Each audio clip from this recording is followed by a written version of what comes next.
안녕하세요. 사연에 빠지다의 DJ 민영입니다. 오늘 사연자님은 사람이 겉으로만 봐서는 그 새까만 속을 절대 알 수 없다는 사실을 뼈저리게 느꼈다는데요. 과연 어떤 사연인지 들어보겠습니다. 오늘도 두 가지 사연 준비되어 있으니 끝까지 함께 해주시고요. 그럼 오늘의 사연 바로 시작할게요. 구독과 좋아요 잊지 말고 꾹 눌러주세요. 안녕하세요. 저는 이제 막 50대 줄에 들어선 가정주부입니다. 저도 40대까지는 사람이 활기도 있고 하고 싶은 것도 많고 그랬었는데 요즘은 이상하게 기분도 축축 처지고 아무것도 하고 싶지가 않아요. 이런 이야기를 남편과 아이들에게 했더니 다들 하나같이 한다는 말이 갱년기인 것 같다고 하더라고요. 물론 저도 압니다. 제가 갱년기가 오기는 했죠. 하지만 아무리 갱년기라고 한들 단순히 호르몬의 문제라고만 생각하기엔 제 마음이 너무 답답하고 힘들어요. 친구들 추천으로 영양제도 먹어보고 병원에 가서 검사도 이것저것 받아봤는데 영 효과가 없더라고요. 30대, 40대 때에는 애들 키우고 남편 뒷바라지만 하느라 매일 정신없이 살았는데요. 그래서 우울한 줄도 모르고 살았어요. 그런데 이제 애들도 다 커서 대학도 다니고 자기들 생활도 생기니 저도 특별히 신경 쓸 게 없더라고요. 그래서 더 허전하고 우울한 건 줄은 몰라도 이상하게 별거 아닌 일에 기분이 상하고 서운하고 그래요. 최근엔 별것도 아닌 걸 가지고 큰딸에게 짜증을 냈어요. 큰딸이 남자친구가 생겨서 요즘 연애하느라 바빠요. 둘이 얼마나 좋으면 평일에도 매일 만나고 주말마다 나가더라고요. 처음엔 그러려니 했는데 집안에 일이 있어도 관심도 없고 데이트만 하고 다니니 은근 서운하더라고요. 그날은 저희 친정어머니 생신이었어요. 친정어머니께서 요양원에 계셔서 제가 새벽부터 음식해서 면회 갈 예정이었습니다. 남편은 택시 운전을 해요. 원래는 항상 남편이 요양원에 함께 가곤 했는데 하필이면 그날 남편 친구가 상을 당해서 전날 장례식장에서 하루 있다가 오게 됐어요. 혼자 택시를 타야 하나 버스를 타야 하나 고민을 하고 있는데 딸이 늦게까지 자는 모습이 보이더라고요. 저는 오늘은 데이트가 없나 싶어 슬쩍 다가가 부탁을 했습니다. 딸, 오늘 외할머니 생신인 거 알지? 엄마 음식 싸서 요양원 갔다 오려고 하는데 같이 갈래? 다른 날도 아니고 생신이니 손녀까지 같이 데려가면 어머니도 오랜만에 좋아하실 것 같아 부탁했습니다. 저는 딸에게 말하면서도 어쩐지 눈치가 보였어요. 자식들 어릴 때야 제가 굳이 말하지 않아도 제가 어디만 가면 졸졸 따라다녔었지만 이제 좀 컸다고 마트라도 한번 같이 가자고 말하기가 괜히 민망스럽더라고요. 공부하고 아르바이트하고 자식들도 바쁘고 힘든데 제가 괜히 귀찮게 하는 것 같아서요. 그런데 제 말에 딸이 귀찮다는 듯 이불을 덮어버렸어요. 그러더니 한다는 말이 싸가지가 없었습니다. 아, 엄마, 나 이따가 남친이랑 영화 보기로 해서 오늘은 안 돼. 오늘은 그냥 택시 타고 갔다 와. 내가 택시비 줄게. 오전 10시가 될 때까지 침대에서 빈둥거리고 있었으면서 갑자기 남자친구랑 약속이 있답니다. 영화 시간이 언젠데 요양원 면회 시간도 얼마 안 돼서 엄마 할머니 얼굴만 보고 금방 올 거야. 같이 잠깐 갔다가 너는 남친 만나러 가면 되지. 딸이 약속이 있다곤 했지만 그 시간까지 준비도 안 하고 뒹굴뒹굴 하고 있는 게 아직 여유가 있는 것 같아 저는 한 번 더 이야기했습니다. 아무래도 음식을 만들어 싸둔 게 양이 많아서 딸에게 차로 데려다 달라고 해야 할 것 같아서요. 엄마, 나도 계속 시험 기간에 아르바이트해서 너무 피곤해서 그래. 아, 오늘은 제발 좀 쉬자. 제 말이 듣기 싫은지 딸은 잔뜩 인상을 구기며 짜증을 냈습니다. 그 모습을 보니 저도 순간 욱하더군요. 너는 딸년이라는 게 어떻게 그렇게 너밖에 모르니? 네 외할머니가 너한테 어떻게 했는데? 아무리 정신없는 노친애라도 1년에 한 번이는 생일인데 소녀가 돼서 들여다볼 생각도 안 하니? 순간 저는 울분을 토해냈습니다. 친정어머니가 첫손녀라고 제 딸을 얼마나 예뻐했는지 몰라요. 친정어머니는 평생 시골에서만 사시던 분이었는데 제가 둘째를 낳고 힘들어하니까 큰애를 봐주시겠다고 시골에서 자주 올라오셔서 큰딸을 봐주셨어요. 엄마도 무릎도 안 좋고 허리도 안 좋으면서 손녀 놀아주겠다고 동물원이고 공연장이고 혼자 데리고 다녀주셨습니다. 그렇게 키웠는데 딸년이 1년에 한 번도 할머니를 보러 가지 않겠다고 하니 서운하고 너무 화가 났습니다. 그 순간만큼은 제 속으로 낳은 자식이라도 미웠어요. 아, 왜 또 말을 그렇게 해? 그리고 나만 손녀야? 김희수한테는 말도 안 했으면서 왜 나한테만 그래? 딸려는 또 둘째랑 비교하며 자기한테만 뭐라고 한다고 하네요. 예서는 면허가 없잖아. 저기 식탁 위에 짐 좀 봐라. 엄마가 혼자 힘들게 낑낑 들고 가야 하는데 면허 있는 네가 좀 태워다 주면 안 되니? 결국은 운전해달라는 말이었네. 그러니까 내가 택시비 준다고 택시 타고 가라고 했잖아. 말해봐야 뭐 하겠어요. 자식이라고 많은 것도 아니고 딸랑 둘인데 하나같이 제 속을 알아주는 놈이 없으니 계속 말해봐야 우라통이 더 터졌습니다. 내가 그깟 택시비 없어서 그러냐? 에이그 싸퉁바가지 없는 년. 내가 너한테 뭘 바라냐? 엄마! 별것도 아닌 거 가지고 왜 그렇게 예민하게 굴어?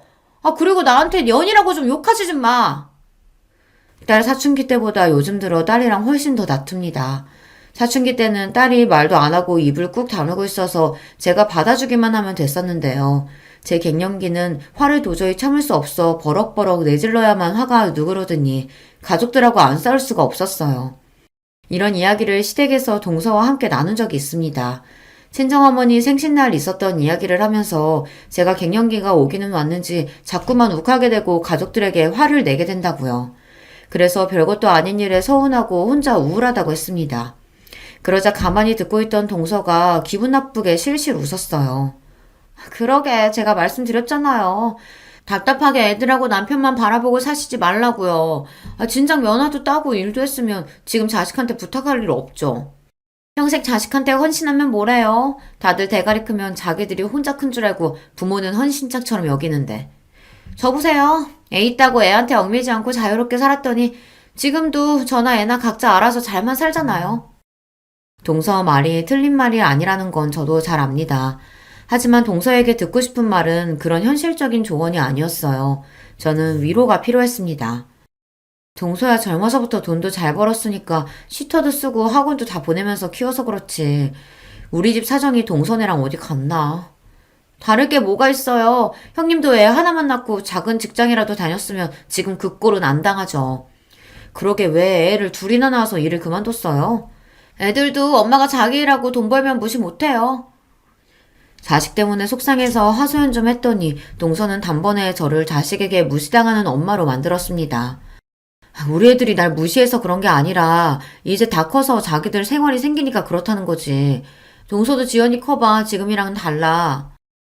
이런 이야기를 하려던 건 아니었는데 동서가 자꾸만 지금까지 살아온 제 삶을 부정하며 나쁘게 이야기를 하니 저도 은근 기분이 상하더라고요.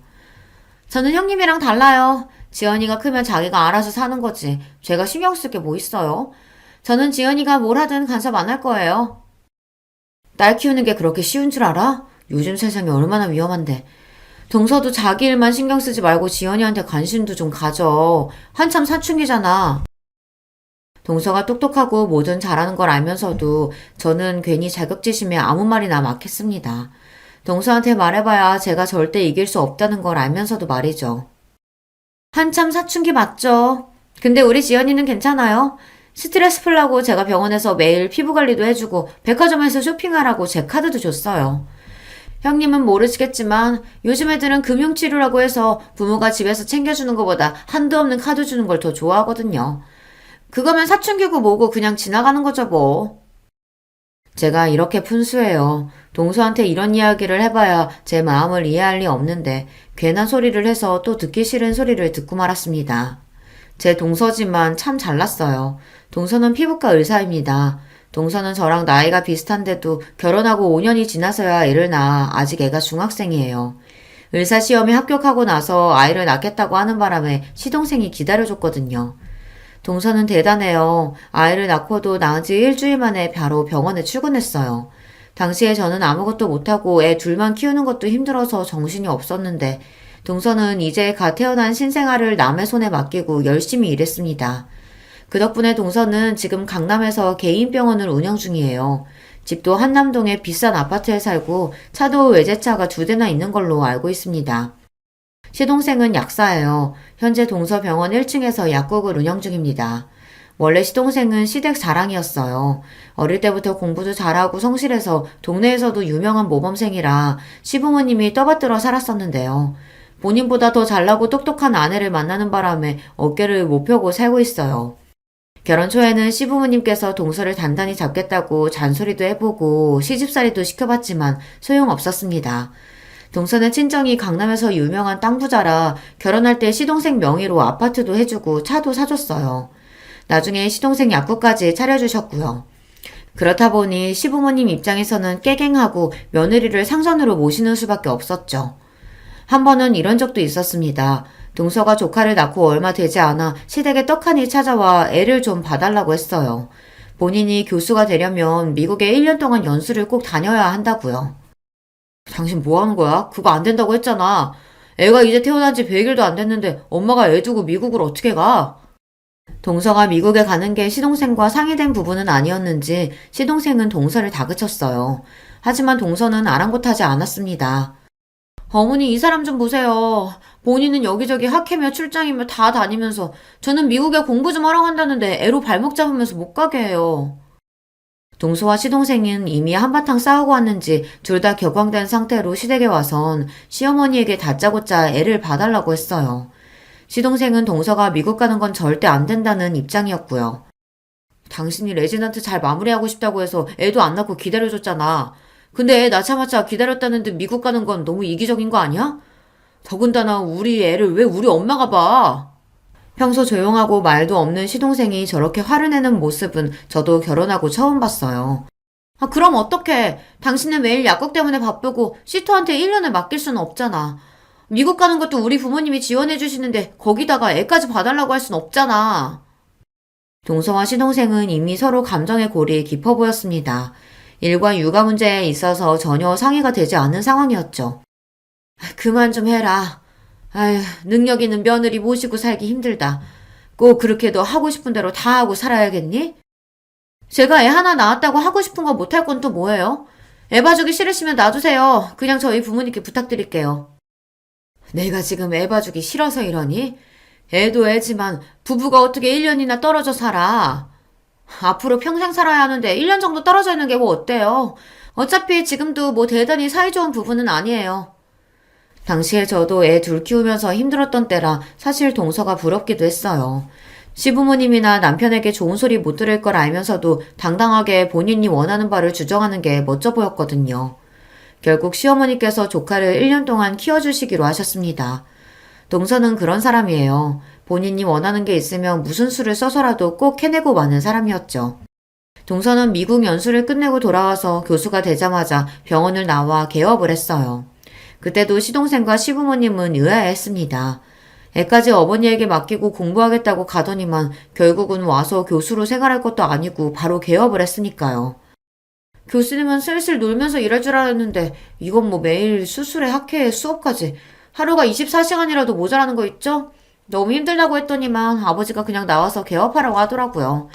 어차피 가지고 있는 아버지 건물 놀리기 아깝다고. 그 김에 지연이 아빠 약국도 개업해주기로 하셨어요. 어머, 정말? 우리 아들 약국을 차려주신다고? 어머, 너무 감사하다. 잘됐다, 아들. 그때까지는 시동생이 남의 약국에서 월급쟁이로 일하고 있었는데 능력 있는 처가 덕분에 약국을 차리게 된 거죠.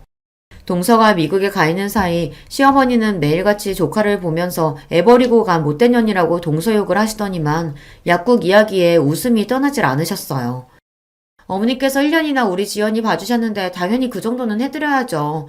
나중에 약국이랑 병원 개원하면 자주 놀러오세요. 동서를 보면서 한 번 더 크게 느낀 게 돈이 참 좋은 거라는 겁니다. 동서처럼 머리도 좋고 능력도 있는 사람이 경제적으로도 여유가 있으니 어디서든 기죽을 일이 없더라고요. 결혼하고 5년 동안 아이를 낳지 않아도 당당하고 애를 낳자마자 남편과 아이를 두고 미국에 가도 당당하고 그러고 돌아와 돈으로 모든 보상을 하고 나니 다들 한마디도 안 하더라고요. 물론 그런 동서를 보면서 저도 사람인지라 자존심이 상할 때도 있고 자격지심이 느껴질 때도 있었어요.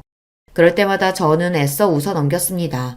차이가 나도 너무 차이가 나다 보니 저는 아예 동서와는 다른 세상 사람이라고 생각하는 편이 편했어요. 그런데 저도 나이가 들고 갱년기라 예민해서인지 몇 년 전부터 동서의 행동이 거슬리기 시작했어요. 최근 저희 친정어머니께서 돌아가셨습니다.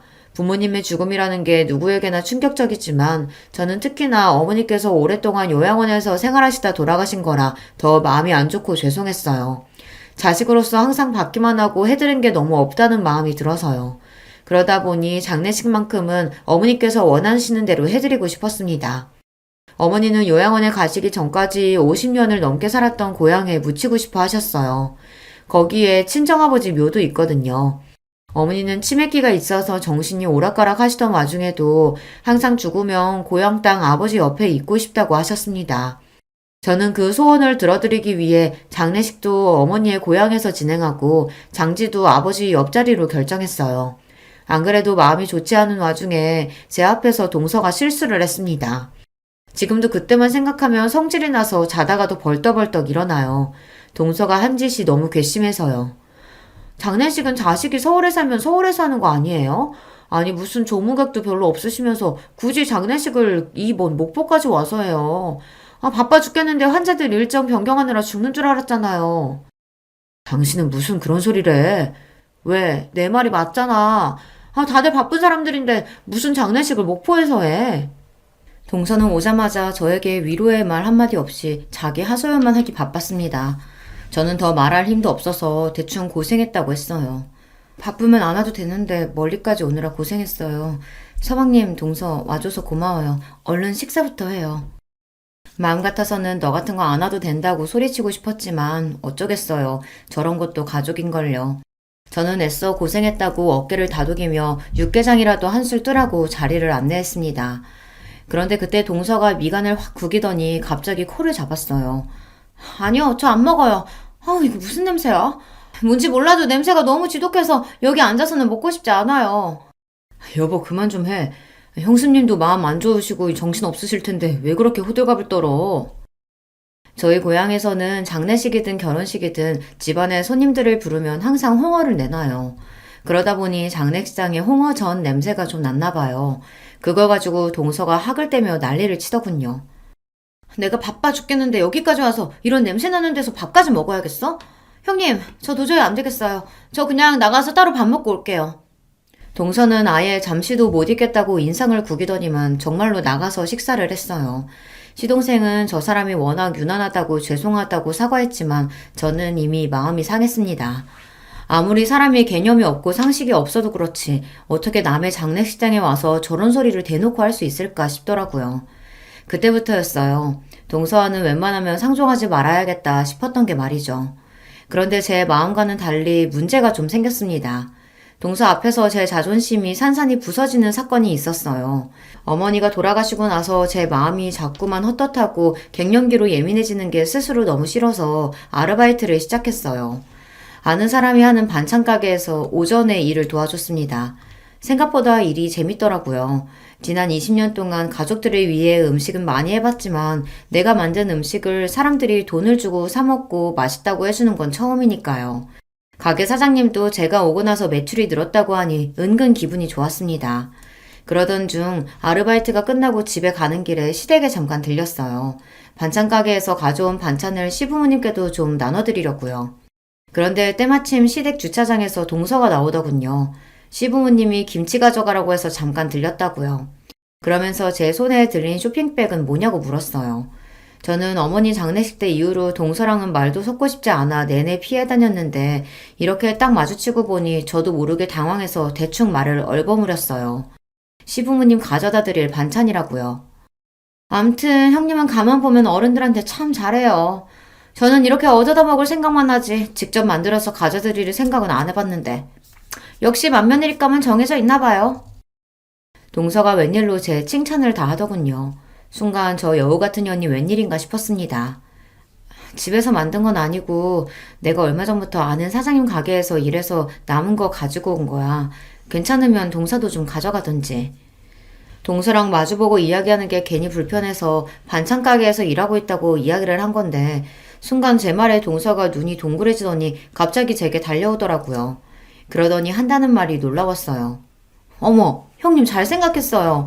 아주버님이 혼자 돈 벌어 다니시길래 형님은 도대체 맨날 집에서 놀면서 뭐 하나 싶었는데. 그래요. 형편이 어려우면 사람이 일을 해야죠. 동서의 말에 저는 순간 놀라서 입이 다물어지지 않았습니다. 제 남편이 저도 모르게 돈을 구하러 다닌다네요. 동서, 그게 무슨 소리야? 애들 아빠가 돈을 구하러 다닌다니. 설마 우리 애들 아빠가 동서한테 돈 꺼갔어? 아주버님이 직접 나한테 꺼간 건 아니고 우리 지연 아빠한테 돈 좀 빌려달라고 하셨더라고요. 둘째 대학 등록금이 좀 부족하다고.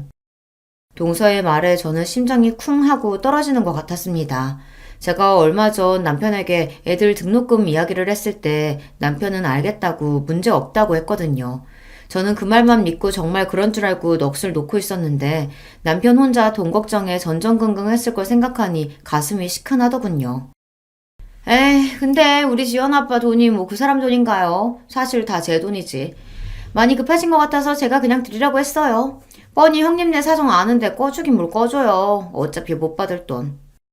동서는 역시나 참 대단합니다. 같은 말을 해도 사람을 바보로 만드는데 일가견이 있어요. 남편이 저에게 말을 안 했는데 둘째 대학 등록금이 부족해서 시동생에게 빌렸나 봐요.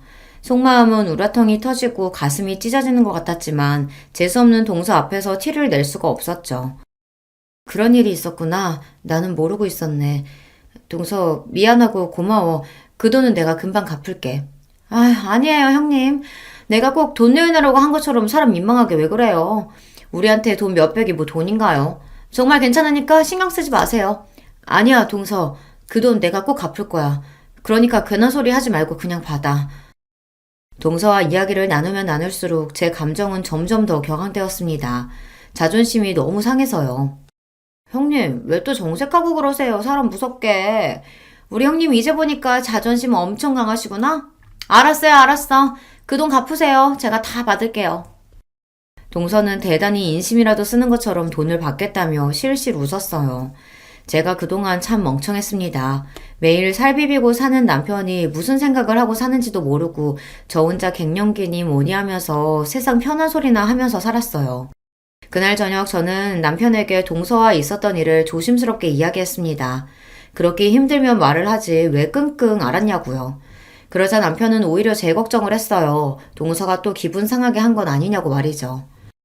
당신 장모님 돌아가시고 힘들어하는 거 뻔히 아는데 거기다가 대고 돈 이야기를 어떻게 해. 그때는 수금이 늦어져서 그런 거니까 걱정하지 마. 내가 금방 그 돈 갚을 거니까. 남편은 참 착한 사람입니다.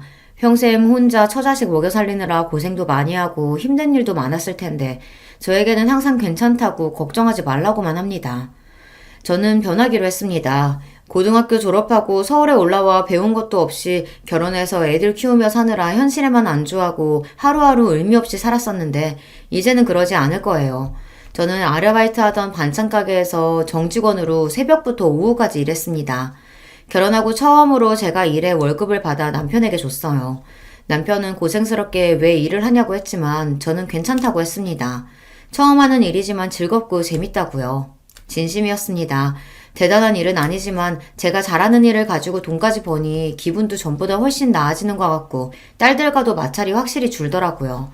제일 좋은 건 돈을 버니 마음의 여유가 생겼다는 겁니다. 그리고 약속대로 몇 달 뒤 시동생에게 빌린 돈은 제가 다 갚았어요. 시동생은 갚을 필요 없다고 했지만 그러면 제 마음이 너무 불편하니 꼭 받아달라고 했습니다. 그러던 어느 날이었습니다. 시아버지 팔순이시라 시댁에서 가족들끼리 모여 식사를 하기로 했어요. 원래는 동서가 해외여행을 가자고 이야기했었는데 시아버지께서 최근 무릎이 안 좋아 수술하시는 바람에 여행은 안 가기로 하고 가까운 친인척만 모여 식사를 하기로 했습니다. 사실 저는 다행이다 싶었어요. 시아버지께서 아프신 건 안타깝지만 다 같이 해외여행을 가는 건 솔직히 부담됐거든요.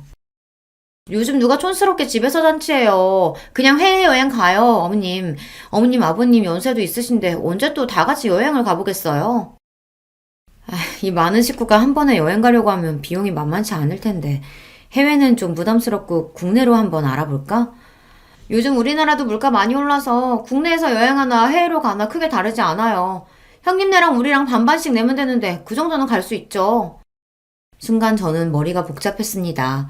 시부모님의 우리 식구, 동선의 식구 다 하면 적어도 9명인데 그 식구가 해외에 간다고 하면 도대체 얼마나 들어갈까 계산도 안 됐죠. 제 머릿속이 정신없이 돌아가는 걸 여우 같은 동서가 눈치챘는지 피식 저를 비웃었습니다. 형님, 반씩 내는 것도 부담스러우시면 그냥 저희가 다 낼게요. 그거 얼마나 한다고 티나게 그렇게 놀라고 그래요. 제 표정만 보고 비웃더니만 동서는 본인이 다 내겠다고 했어요. 그러다 시부모님은 됐다고 손사래를 치셨죠. 됐다 됐어. 자식들 힘든데 다 늙어서 해외여행은 무슨 해외여행이야. 젊은 너희들이나 갔다 와. 우리는 안 가도 돼. 형님이 시댁이랑 여행 가는 거 불편한 티 팍팍 내서 아버님 삐지셨잖아요. 아버님 걱정하지 마세요. 둘째 며느리가 비행기 꼭 태워드릴게요. 동서는 꼭 말을 해도 사람을 이상하게 만들면서 이야기했습니다.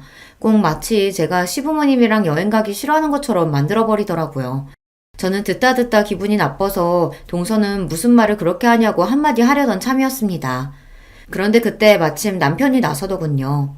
아, 그걸 재수씨가 왜 나내요? 내가 장남인데 내도 우리가 내야죠. 우리가 무슨 돈이 있어서 온 식구 해외여행비를 다 낼 수 있겠어요. 남편은 돈도 없으면서 동서랑 시동생 앞에서 괜히 자존심이 상하니 오히려 더 큰 소리를 쳤습니다. 그 모습을 보는데 짜증이 나면서도 애써 꾹 참았어요. 시부모님도 있는 앞에서 괜히 이런저런 이야기를 더 했다가는 분위기가 더 이상해질 것 같아서요. 아니야, 형. 우리야 매번 해외에 자주 나가서 마일리지도 있고 따로 여행 적금 드는 것도 있어서 부담 없어. 우리가 낼게. 시동생 말에 남편이 한마디 더 하려는 걸 제가 슬쩍 허리를 쿡 찔렀습니다. 가만히 있으라고요. 저라고 이러고 싶었겠습니까? 저도 시아버지 팔순에 척척 돈 내고 싶어요. 남편 택시 운전해서 애들 대학도 간신히 보냈는데 저희가 모아놓은 돈이 어디 있겠어요. 그런 와중에 어찌됐든 해외여행은 못 가게 됐으니 은근 다행이다 싶었죠. 저희는 먹고 죽으래야 돈이 없으니 싫어도 동서한테 얹혀서 여행에 따라가야 할 판이었는데 괜히 가서 또 무슨 바보 취급을 당할까 걱정됐거든요. 시아버지께서 갑작스럽게 수술을 하시는 바람에 몸도 마음도 회복이 되질 않으셔서 이번 팔순은 더 신경이 쓰였습니다. 시아버지도 연세가 들기는 드셨는지 그 강하셨던 분이 이제 죽을 때가 된 것 같다고 자꾸만 죽는 소리를 하시더라고요. 제가 동서처럼 대학도 못 나오고 능력이 있는 것도 아니지만 딱 한 가지 동서보다 잘하는 게 있어요. 바로 음식입니다. 어머니에게 손맛을 물려받아 음식은 제법 해요. 시부모님도 제가 한 음식이라면 입맛에 맞으신다고 밥풀도 하나 남기지 않으시고 드세요. 그래서 이번 팔순엔 제 실력을 마음껏 뽐내보기로 했습니다. 해외여행도 가지 못했으니 동서는 분명 두둑한 봉투를 준비할 거예요. 거기에 밀리지 않으려면 평소보다 훨씬 더 막강한 음식들로 준비를 해야겠다 싶었습니다. 이런 생각을 한다는 게 제가 생각해도 유치하긴 해요. 하지만 저처럼 살아보신 분들은 아실 겁니다. 집안의 며느리라고는 저랑 동서 둘뿐인데 여러 면에서 차이가 나다 보니 알게 모르게 시부모님께 비교당하기도 하고 안 그러려고 해도 혼자 자격지심에 쪼그라들기도 해요. 제가 할 수 있는 건 고작 몸으로 때우는 것뿐이지만 그거라도 잘하고 싶었습니다. 저는 시아버지 팔순 일주일 전부터 장을 보고 메뉴를 준비했어요. 장을 보고 있는데 동서한테 연락이 왔길래 음식 준비하느라고 장을 보고 있다고 했더니만 저더러 뭐하러 사서 고생하냐고 하더라고요. 아, 형님은 답답하게 왜 그런 짓을 하세요? 요즘 출장 뷔페랑 배달 음식이 얼마나 잘 돼 있는데요. 우리 그냥 시켜서 먹어요. 출장 뷔페나 배달 음식도 좋지. 근데 동서도 알잖아. 아버님 밖에 음식 안 좋아하시는 거. 다른 날도 아니고 팔순 생신인데 그냥 집에서 준비하지 뭐. 동서도 그날 시간 괜찮으면 일찍 와. 얼마 전 명절에 동서 말대로 제사 음식을 배달시켰다가 시아버지에게 저만 혼났어요. 매번 하던 거 귀찮아서 그걸 돈 주고 샀냐고요. 다행히 시어머니께서 나서서 힘들어서 이번에만 샀다고 이야기하고 대충 넘어가긴 했지만 원래 시아버지는 밖에서 사다 먹는 음식을 싫어하십니다. 그냥 사 먹고 한번 욕 먹으면 되지. 형님은 피곤하게 사신다니까.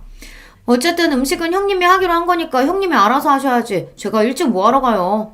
저는 그 전날도 출근이라 힘들어요. 저는 그냥 시간 맞춰서 갈게요. 동서에게 기대하지도 않았습니다. 제가 음식을 준비한다고 하면 동서는 사먹는 게 훨씬 좋다고 할 줄 알았어요. 대충 시아버지에게 욕 한 번 먹으면 끝날 일이라고요. 동서야 그렇죠. 욕을 먹어도 제가 먹고 본인은 봉투나 휙 들이면 그만이니까요. 저는 더 듣고 싶지 않아 대충 알겠다고 대답하고 전화를 끊었습니다. 생각이 있는 사람이면 시아버지 형제분들도 오시니 알아서 오겠지 싶어서요. 그런데 제가 동서를 몰라도 한참 모르고 있었더군요. 시아버지 팔순 당일 동서는 손님들 오시기 30분 전에야 시댁에 왔습니다. 정말 손님처럼 말이죠. 둘째, 너는 아무리 바빠도 그렇지 큰애랑 나랑 음식하느라 정신없는 거 뻔히 알면서 오늘만큼은 좀 일찍 오지 그랬냐?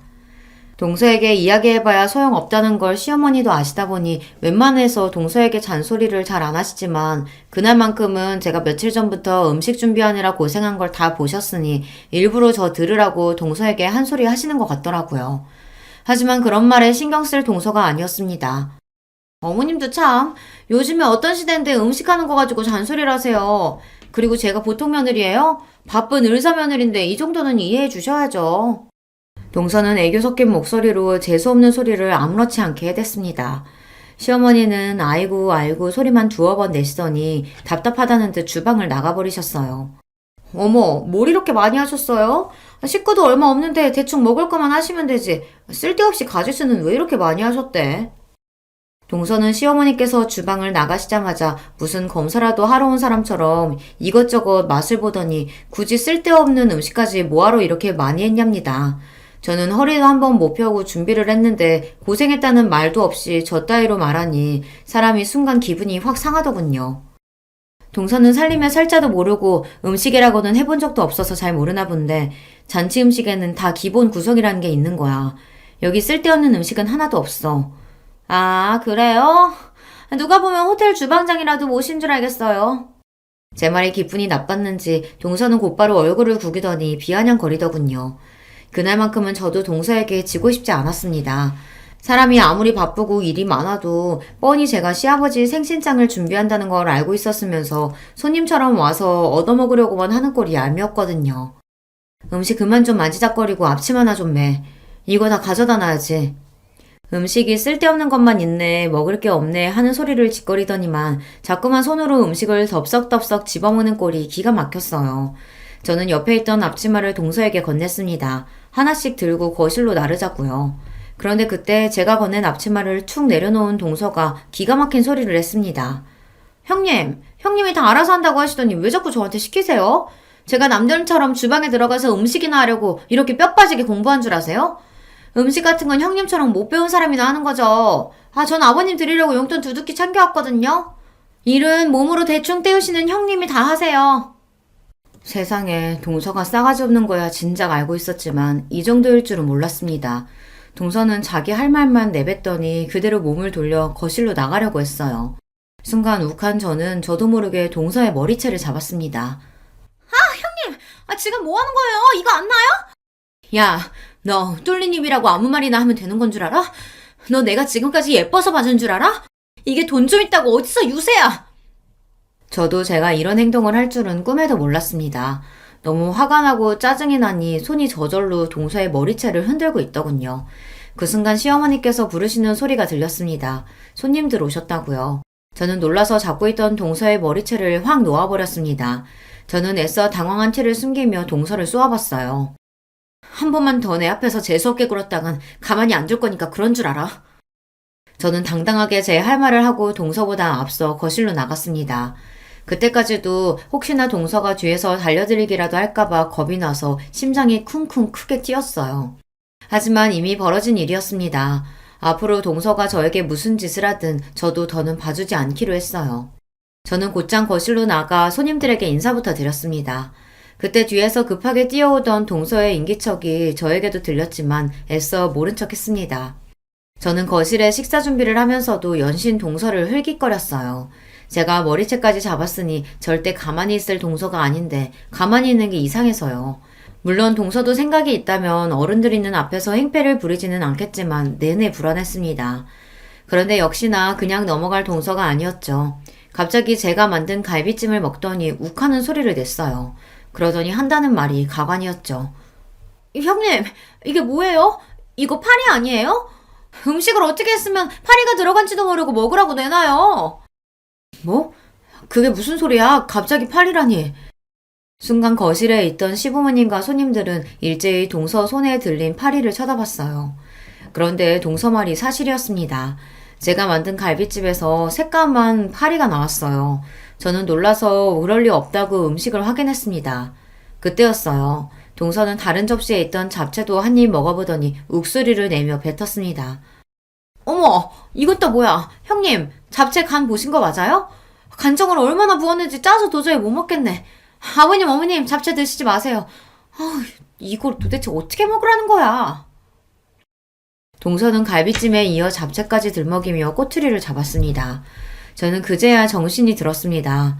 동서 인연이 제가 지 머리채를 좀 잡았다고 작정하고 제 음식을 모함하는 것 같더라고요. 동서 무슨 소리야. 내가 다른 거 몰라도 잡채간은 몇 번을 봤는데 짜긴 뭐가 짜다고 그래. 짜니까 짜다는 거지. 제가 뭐 없는 소리라도 지어내는 줄 알아요? 이상하면 형님이 먹어봐요.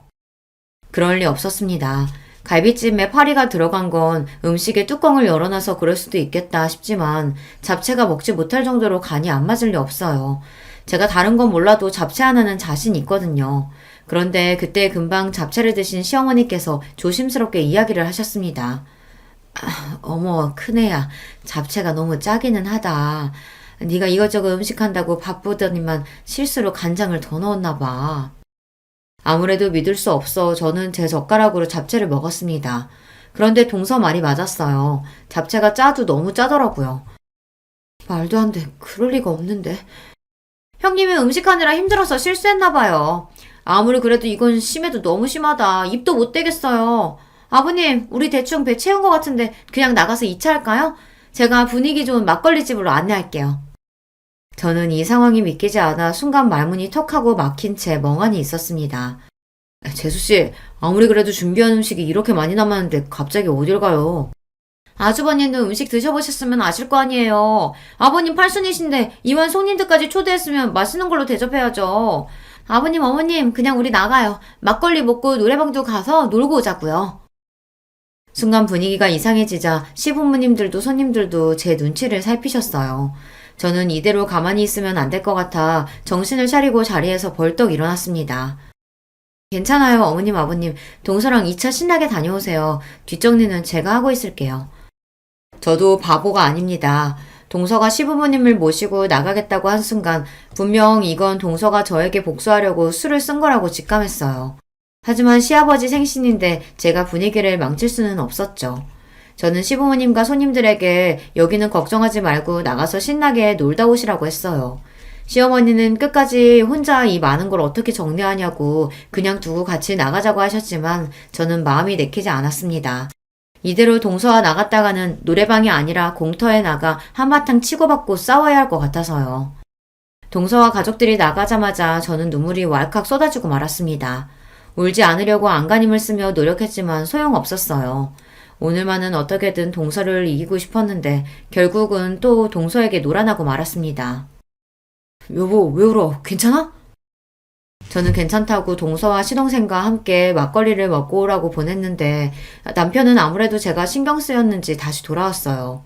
그러다 제가 혼자 바닥에 주저앉아 아이처럼 엉엉 소리를 내며 울고 있는 모습을 보고만 거죠. 울고 있는 제 모습을 보고 놀란 남편이 저를 향해 달려오자 저는 그 모습이 고마워서 또 눈물이 터지고 말았습니다. 여보, 내가 만든 갈비찜에 파리가 들어갔을 리가 없어. 그리고 당신도 알잖아. 내가 만든 잡채가 얼마나 맛있는지. 내가 지금까지 살면서 잡채를 100번도 넘게 만들었는데 거기다가 실수로 간장을 부었을 리 없다고. 이건 분명 동서가 나 엿먹이려고 일부러 그런 거야. 여보, 그게 무슨 말이야? 재수씨가 왜 당신을 일부러 엿먹이려고 했겠어? 눈물을 펑펑 쏟으며 웅얼거리는 제 말에 남편은 무슨 소리냐고 자세하게 이야기해보라고 했습니다. 남편의 다정함에 기대해 저는 오늘 주방에서 있었던 일을 그대로 다 말했어요. 동서가 늦게 와서는 내 음식 가지고 듣기 싫은 소리를 하길래 하도 열받아서 머리채를 잡았다고요.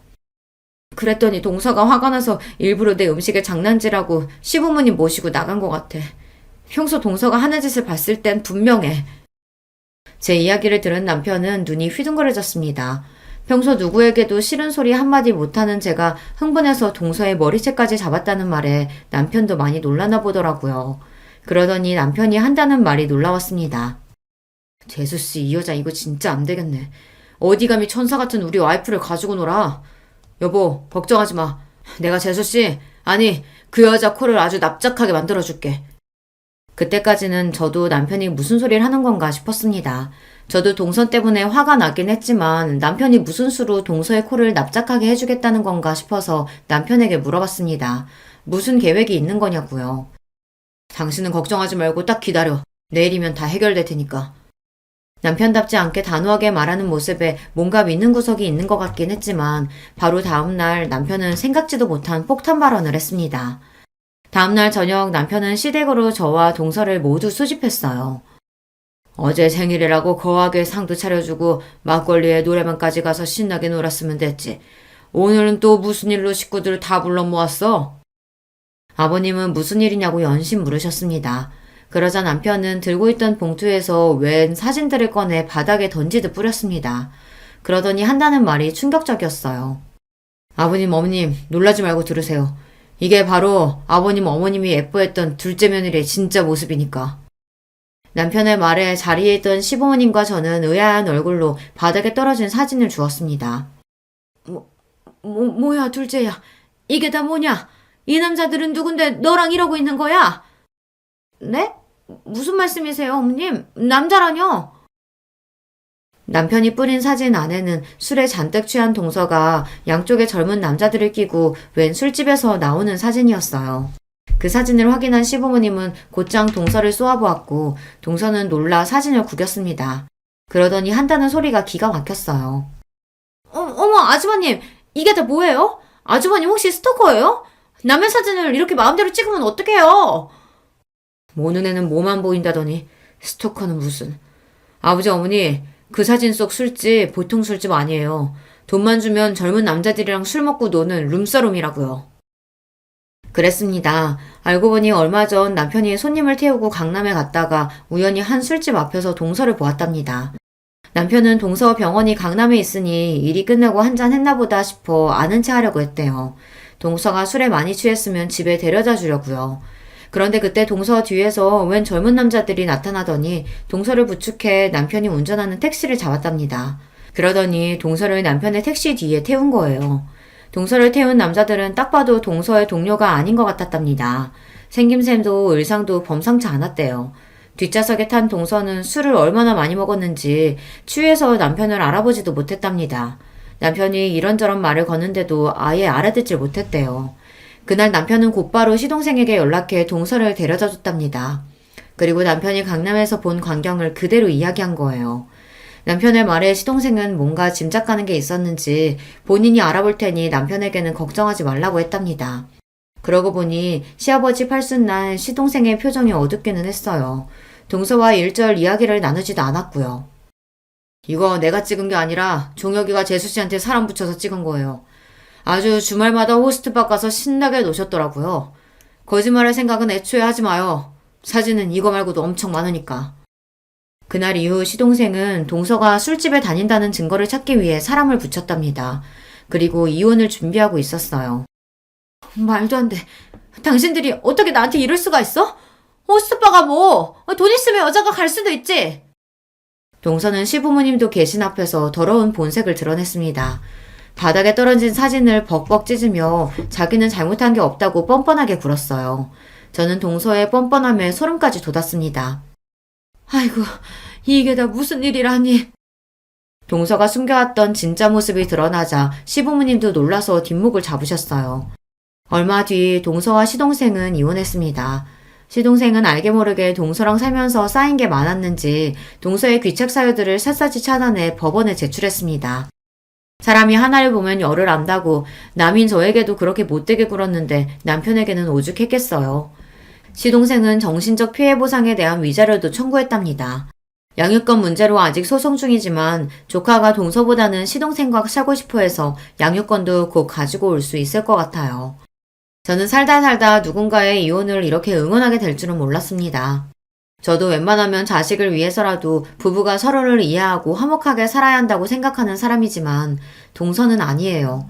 사람이 많이 배우고 직업도 의사면 뭐래요. 인간이 덜 되는걸요. 여러분도 시동생이 동서와 이혼하길 잘한 거라고 그런 여자랑 살았으면 더 불행했을 거라고 응원하는 댓글 좀 많이 달아주세요. 여러분의 댓글이 우리 가족에게는 큰 힘이 될 겁니다. 끝까지 우리 가족 이야기 들어주셔서 감사해요. 여러분의 가정에는 언제나 즐거운 일만 가득하시길 바랄게요. 저는 어느덧 40대에 접어든 직장인입니다. 저는 학창시절에 참 재미없는 학생이었어요. 공부밖에 모르고 연애도 할 줄 몰라서 초중고에 이어 대학교를 졸업할 때까지도 도서관에서만 살았습니다. 뒤늦게 군대에 다녀올 때까지 흔히 말하는 못쏠, 모태솔로였습니다. 태어나서 한 번도 연애를 해본 적이 없다는 뜻입니다. 그런 저에게도 결혼을 할 기회가 찾아왔습니다. 아내와는 집안 어른을 통해 주선된 선자리에서 처음 만났어요. 교사로 한동안 재직하셨던 큰아버지의 제자라고 하더라고요. 큰아버지는 그녀의 중학교 시절 담임 선생님이었는데 이렇게 참하고 착실한 처녀가 없는데 자라면서 저처럼 연애도 제대로 못하고 이날까지 시집을 안 가고 있었다고 하네요. 그러다가 제가 군대를 전역하고 사회인이 되었을 무렵 큰아버지께서는 그런 저를 눈여겨보시다가 자신의 애제자와의 만남을 주선시켜 주셨습니다. 처음 만난 아내의 모습은 정말 아름답게 그지없었습니다. 왜 이런 아리따운 여인이 이제껏 시집도 못 가고 연애다운 연애도 제대로 못 해봤는지 이해할 수가 없었습니다. 공부밖에 모르던 샌님인 저에게는 아깝다는 생각마저 들 정도였습니다. 그런데 대화를 좀 나눠보니 확실히 남자랑 대화하는 게 어색해 보이긴 했습니다. 대화도 툭툭 끊어지고 무엇보다 저를 그다지 마음에 들어하지 않는 것 같아 보였습니다. 그러면 오늘은 이만 이렇게 일어날까요? 네, 다음에 봬요. 뻘쭘한 분위기를 더 못 견딘 제가 자리를 펴하는 제안을 했고 그녀는 상투적인 다음에 보자는 말로 인사를 나눈 뒤 그날은 그렇게 헤어졌습니다. 어색해하던 그녀의 모습을 떠올리면서 이번 만남도 물 건너 갔구나 싶었습니다. 그런데 며칠이 지나서 그녀에게서 먼저 문자가 와 있었습니다. 준석 씨, 그날 잘 들어가셨어요? 우리 다음에 보기로 했는데 언제가 좋을까요?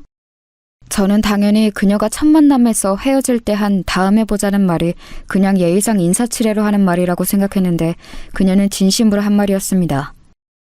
아, 봐요 우리. 언제가 좋을까요? 저는 오늘도 괜찮은데. 네? 오늘이요? 좋아요. 그럼 오늘 봐요. 그녀는 잠시 망설이는 듯 하더니 이내 당일에 바로 보자는 제안을 수락했습니다. 그런데 그녀가 먼저 연락을 해온 것임에도 불구하고 그 자리는 어색하기 그지없었습니다. 참 지금 생각하면 제가 할 말은 아니지만은 그녀는 확실히 남자를 많이 못 만나본 티가 나는 사람이었습니다. 그때 당시에는 저는 마음에 안 들어 한다고만 생각이 들게 행동을 했으니까요. 그러다가도 지금처럼 이렇게 먼저 연락이 오기도 했다가 막상 만나면 어색해하고 헷갈리는 점이 한두 가지가 아니었습니다. 저도 연애 경험이 없다 보니 답답해 미칠 지경이었는데 어느 날은 더 참지 못하고 그녀에게 솔직하게 얘기했습니다.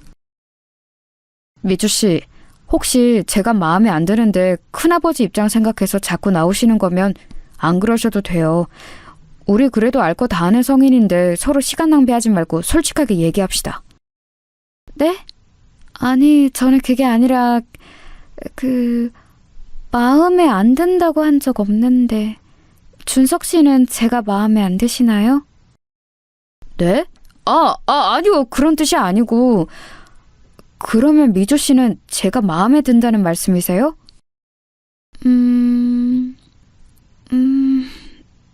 네. 그녀는 몇 차례 쭈뼛거리더니 이윽고 힘겹게 긍정의 대답을 했습니다. 저는 답답한 마음에 이 관계를 빨리 끝내는 게 좋겠다는 생각에 던진 말이었는데 이내 돌아온 아내의 답변이 저를 마음에 들어한다니 살면서 여자 입에서 그런 이야기를 들어본 게 처음이어서 많이 당황스러웠던 기억이 납니다. 저는 미주 씨가 저 마음에 안 들어 하시는 줄 알았어요. 만나서도 말씀도 잘 안 하시고 문자도 단답으로만 대답하시고 그래서 그냥 스승님이신 큰아버지 입장 생각해서 어쩔 수 없이 몇 번 나와주신다고 생각했어요. 아니에요. 아무리 선생님 생각했더라도 그것만으로 이렇게 여러 번 나오지는 않죠. 제가 표현이 조금 서툴러요. 그 부분 조금만 이해해 주세요. 세상에 이렇게 어색하게 서로의 마음을 확인하는 커플이 또 있을까요? 그날 이후부터 못소리였던 어색했던 시작을 뒤로 하고 누가 먼저랄 것도 없이 자연스럽게 마음을 열고 교제를 시작했습니다. 교제 초반에는 아내가 계속해서 어색해하던 모습이 잊혀지지가 않습니다. 만나서 데이트할 때 어색함이 계속되는 것은 물론 떨어져 있을 때도 문자의 답도 잘 안 하고 전화도 잘 안 받을 때가 많았습니다. 하루 종일 연락이 안 될 때면 불안하기도 했습니다. 서로의 마음을 확인했는데도 이렇게 계속 저를 어색해하고 불편해하는 모습이 계속되길래 저는 그녀를 진지하게 앉혀놓고 이야기했습니다. 미주야, 나는 아직도 미주 마음이 헷갈려. 분명히 내가 마음에 든다고도 했고 그래서 교제도 시작한 건데 남자친구인 나를 불편해하고 어색해하니까 진짜 나를 좋아하긴 하는 건지 계속 만나고 싶은 마음은 있는 건지 잘 모르겠어. 당연히 좋아하지. 아니, 그 이상일 거야. 근데 오빠, 나 사실 말 못한 얘기가 있어. 내가 이렇게 사람 대하는 거 어색해하고 심지어는 남자친구한테까지 이러는 거 다 이유가 있어. 괜찮으면 들어줄 수 있어. 그녀는 무언가 상기된 채로 어렵게 말을 꺼냈습니다. 응, 뭔데? 말해봐. 다 얘기해봐. 그게 사실 나는 어린 시절 안 좋은 기억을 가지고 있어. 왕따를 당했었는데 그게 내 인생의 발목을 잡는 커다란 사건이 되어버렸어. 그 기억 때문에 오랫동안 고통받으면서 살았고 그걸 극복하기 위해 정말 눈물나게 노력했어. 정신과의 도움도 오랫동안 받았고 오랫동안 이어오던 약물 치료도 지금이 되어서야 조금씩 끊고 있어. 내가 사람들 대하는데 어색해하고 특히 오빠를 대하는 데 있어서 더 그러는 거. 사실 사람에게 상처받았던 내 마음이 또 상처받지 않을까 두려워서 그러는 거야. 너무나 충격적인 이야기였습니다. 이렇게 천사 같은 여자가 그런 아픈 기억을 안고 있었다니요. 그녀는 점점 눈시울이 붉어지면서 계속 이야기를 이어나갔습니다. 사실 오빠도 너무너무 좋은데, 아니 사랑한다고 하는 말이 더 맞을 거야. 그런데 오빠를 사랑하면 더할 사랑할수록 오빠도 나한테 상처 줬던 사람들처럼 나를 떠나가 버릴까봐 무서워. 그러다 보면 선뜻 다가서지 못하겠어. 오빠가 나를 버린다고 생각하면 너무 슬퍼서 못 견딜 것 같거든. 그게 무슨 소리야, 미주야. 내가 널 왜 버려. 너처럼 세상에서 제일 예쁘고 착한 여자를. 그랬구나. 그런 줄도 모르고 난 계속해서 밀어내는 미주를 원망만 했어. 미주야, 나는 어떤 일이 있어도 네 곁에 이렇게 있을 거야. 걱정하지 마. 저는 그녀를 꼭 안아주면서 언제까지고 곁에 있을 거라며 위로했고 그녀는 끝내 크게 울음을 터뜨렸습니다. 그날 이후로 그녀는 제게 더욱더 마음을 열게 되었고 그 특유의 어색함이 잘 없어지지는 않았지만 그래도 그녀 입장에서 많이 노력하면서 관계를 이어나갔습니다. 그렇게 2년여의 교제 끝에 저희는 결혼을 하게 되었습니다. 미주야, 아니 여보, 이제부터 죽을 때까지 우리는 부부야. 부부로서 남은 인생 행복하게 살자. 고마워. 오빠 정말 고마워. 아내는 결혼식 날 눈물을 정말 많이 흘렸습니다. 자신의 인생이 이렇게 기쁘고 행복한 날이 올 것이라고 기대하지 않았다고 합니다. 그리고 무엇보다도 저희 만남을 주선해 주셨던 큰아버지가 정말 문자 그대로 펑펑 우셨습니다. 모르는 사람들이 봤으면 큰아버지가 아내의 친아버지일 거라고 생각했을 거예요. 이 정도로 아내와 큰아버지가 각별한 사제지간인 줄 그날 다시금 새롭게 느꼈습니다. 저는 아내의 지난 모든 상처를 다 덮어주고 다 깨끗이 치유해주고 싶었습니다.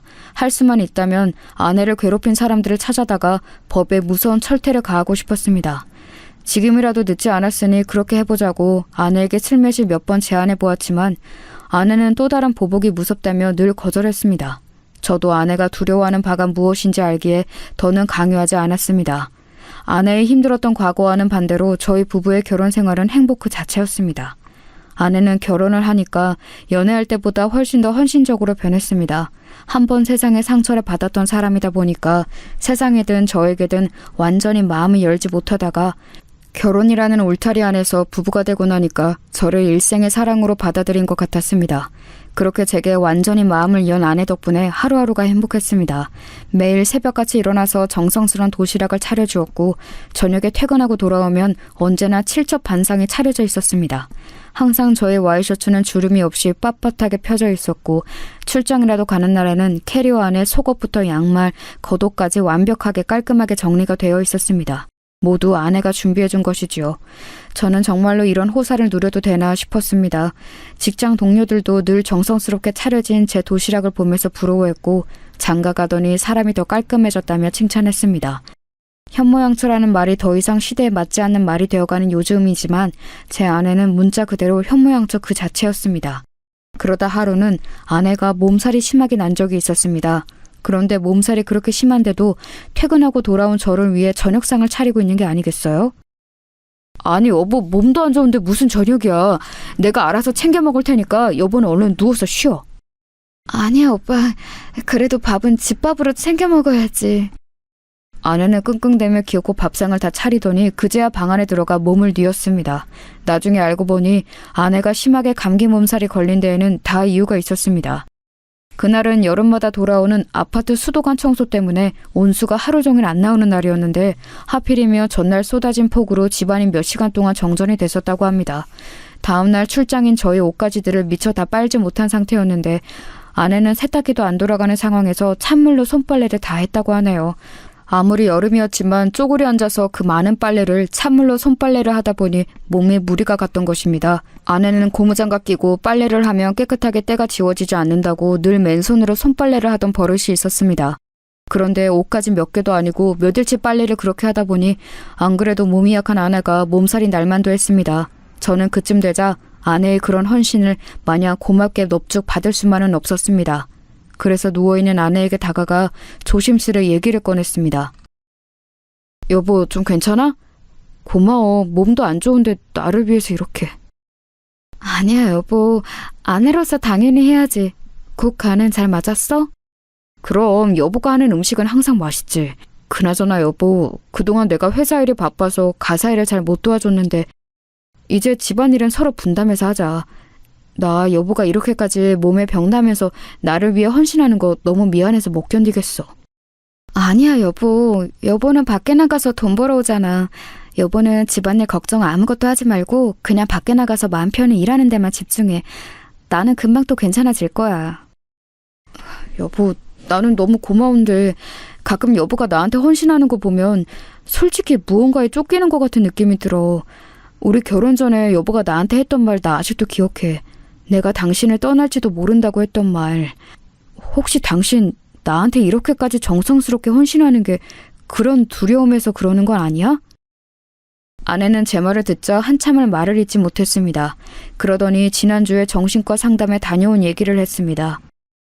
지난주에 상담실에 갔는데 선생님이 그러시더라. 내 얼굴이 너무 좋아졌대.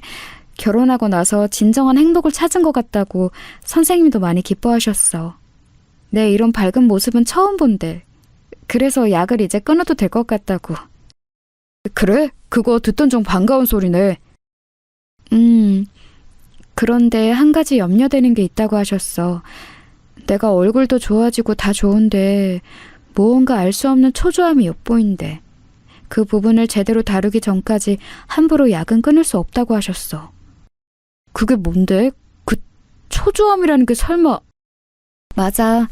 여보가 지금 말한 그 부분이야. 나 사실 여보랑 결혼하고 세상을 다 가진 것 같았어. 정말 행복했고 여보를 위해서 내가 할 수 있는 건 뭐든지 다 해주고 싶었어. 그런데 어느 순간부터 선생님이 그 부분에 대해서 계속 우려를 표하시더라고. 계속 쫓기고 있는 느낌이 든다면서. 그런데 그럴수록 나는 인정하고 싶지 않았어.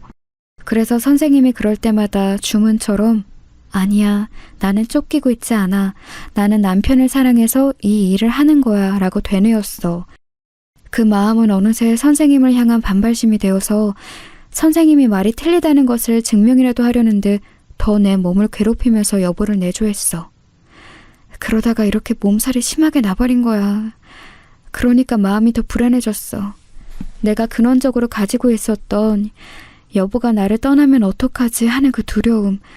결혼과 동시에 사라졌다고 생각했거든. 그런데 그게 아니었나 봐. 그리고 그 마음이 아직도 남아있다는 걸 인정해버리면 또다시 여보가 나를 떠날지도 모를 생각에, 그런 생각에 더 내 몸을 갈아가면서 집안일을 했던 것 같아. 아내는 긴 고백을 늘어놓다가 눈물이 차올라서 더 이상 말을 잇지 못했습니다. 저는 그런 아내를 꼭 안아주면서 말했습니다. 여보, 다시 말하지만 나는 결코 당신 곁을 떠나지 않아. 여보의 마음이 불안하면 매일매일 이 말을 해줄게. 하루에 1000번도 더 할 수 있어. 여보의 마음이 안정될 수만 있다면.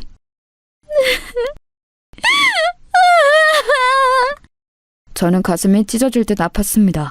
설마 했던 저의 생각이 맞았던 것입니다. 저를 향한 분에 넘치는 헌신은 남편으로서 저를 사랑해서 그런 것도 있지만 혹시라도 제가 자신의 곁을 떠나면 어떡하나 하는 마음에 더욱더 기를 쓰고 헌신을 했을 거라는 저의 생각이요. 저는 그쯤 되자 아내의 마음을 이렇게 쑥대밭으로 만든 못된 사람들과 사건이 궁금해지기 시작했습니다. 여보, 괜찮다면 여보 학창시절 이야기 좀 해줄 수 있어? 불편하면 하지 않아도 돼. 그런데 당신을 좀 더 알고 싶고 이해하고 싶어. 아내는 잠시 고민을 깊게 하더니 제게 말했습니다. 그래. 이제 이야기할 때도 된 것 같네. 길고 지루한 이야기가 되겠지만 들어줘. 아내는 그렇게 오랫동안 꺼내지 않았던 학창시절 이야기를 꺼냈습니다. 아내는 어릴 적에 무척 밝고 명랑한 소녀였습니다. 지금의 수줍고 숫기 없는 모습과는 대조되게 오히려 말량광이에 가까웠다고 합니다.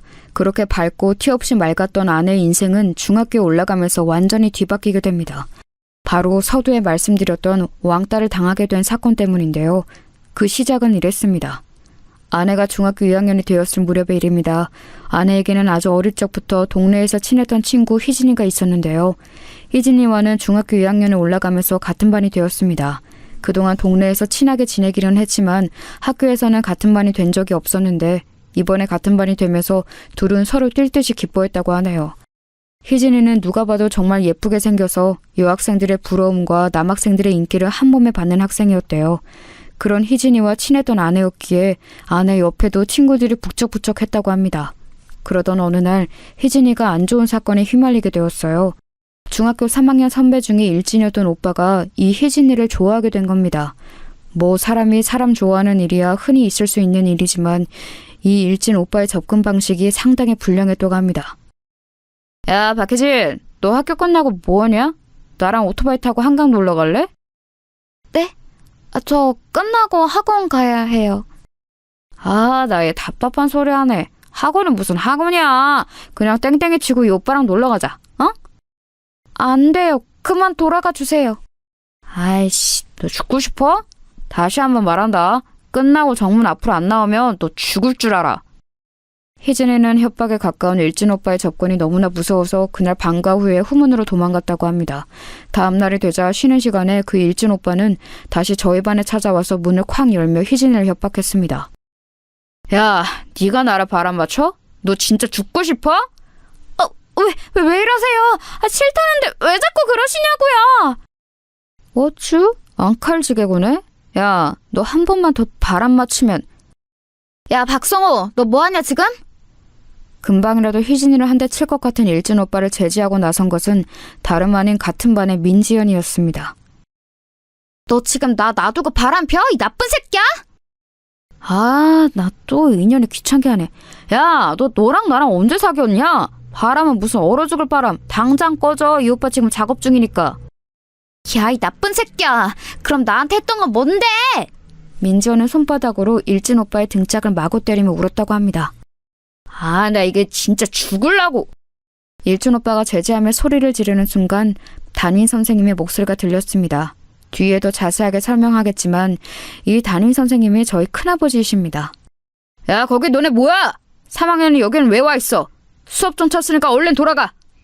아이씨, 야 민지연, 너 두고 보자.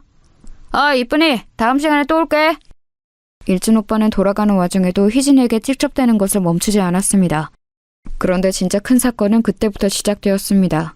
그날부터 지연이는 대놓고 희진이를 괴롭히기 시작했습니다. 민지연이 진짜 그 일진 오빠랑 사귀었던 건지 어떻던 건지는 모르겠지만 분명한 건 지연이가 그 일진 오빠를 좋아하고 있었고 그런 일진 오빠가 희진에게 찝쩍대니까 배알이 꼴렸던 것입니다. 문제는 지연이란 아이의 위치였습니다. 민지연 역시 학교의 일진이었는데 거기서만 그쳤어도 좋으련만 그 아이는 무려 학교 이사장님의 딸이었습니다. 이사장님의 후광을 등에 업고 천방지축으로 날뛰던 학교에서 알아주던 양아치라 선생님들도 함부로 손을 못 대던 학생이었던 것입니다. 그런 민지연의 희진이를 향한 괴롭힘이 시작되는 순간이었습니다. 처음에는 볼 때마다 어깨로 툭 치고 가는 것은 물론 수업 시간에 뒤에서 지우개 가루를 던지며 희진이를 괴롭혔습니다. 같이 다니는 일진 무리는 그런 광경을 보며 킥킥대며 좋아했는데 아내의 눈에 비친 그들의 모습은 정말 악마 같았다고 합니다. 처음에는 그렇게 비교적 가벼운 시비로 희진이를 괴롭히더니 하루는 정말 못된 짓을 저질렀습니다. 수업 중에 치고 책장 서랍에서 교과서를 꺼내려던 희진이가 기겁을 하며 소리쳤습니다.